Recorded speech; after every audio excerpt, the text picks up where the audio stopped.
महात्मा बुद्ध कहते हैं कि श्रावस्ती नगरी में कृषा गौतमी नाम की एक कन्या रहती थी। गौतमी उसका असली नाम था। काम करते करते वह जल्दी थक जाती थी, अतएव लोग उसे कृषा गौतमी के नाम से पुकारते थे। गौतमी ने जवानी में प्रवेश किया और उसका विवाह हो गया। गौतमी गरीब घराने की थी, अतएव उसकी ससुराल के लोग उसका यथोचित आदर न करते थे। कुछ समय बाद गौतमी के एक पुत्र हुआ। अब घर में उसका आदर होने लगा, लेकिन होनहार कुछ दूसरा ही था। गौतमी का शिशु जब कुछ बड़ा हुआ और इधर उधर खेलने लायक हुआ तो विधाता ने उसे उठा लिया। वीडियो पसंद आया है तो उसे लाइक जरूर करें। गौतमी ने सोचा, पुत्र जन्म से पहले मेरा इस घर में अनादर होता था। पुत्र जन्म के बाद लोग मेरा आदर करने लगे, लेकिन अब ये लोग मेरे प्रिय शिशु को न जाने कहां छोड़ देंगे। गौतमी अपने मृत पुत्र को गोद में ले उसके लिए घर घर दवा मांगती फिरने लगी। लोग ताली बजाकर हंसी ठट्ठा करते और कहते, पगली, कहीं मरे हुए की भी दवा होती है। किसी भले आदमी को गौतमी पर बहुत दया आई। उसने सोचा, इसमें इस बेचारी का दोष नहीं, यह पुत्र शोक से पागल हो गई है। इसकी दवा बुद्ध भगवान को छोड़कर और किसी के पास नहीं।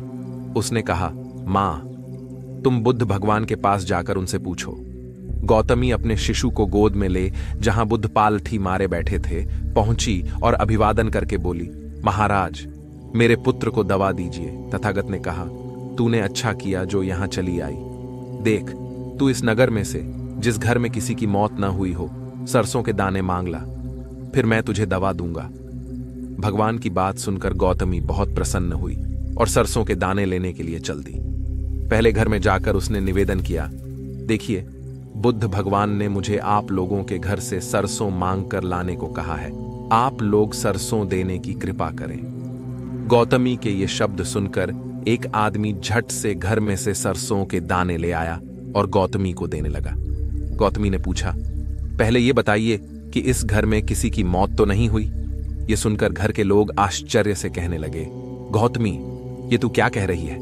यहां कितने आदमी मर चुके हैं, इसका कोई हिसाब है?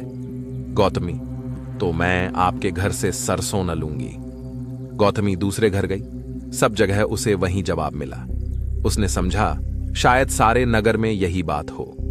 उसे एकदम ध्यान आया कि बुद्ध भगवान ने शायद जानबूझकर ही मुझे सरसों मांगने के लिए भेजा है। अगर आप भी मौत की दवा के बारे में जानते हैं तो जवाब जरूर कमेंट बॉक्स में लिखें और चैनल को सब्सक्राइब करना ना भूले। वह शीघ्र ही अपने मृत पुत्र को नगर के बाहर श्मशान में ले गई। उसे अपने हाथ में लेकर बोली, प्रिय पुत्र, मैंने समझा था शायद तुम ही अकेले मरने के लिए पैदा हुए हो, लेकिन अब मुझे मालूम हुआ कि मौत सबके लिए है। जो पैदा हुआ है उसे एक न एक दिन अवश्य मरना है। इतना कहकर अपने पुत्र को श्मशान में रख वहां से लौट आई। लौटकर गौतमी बू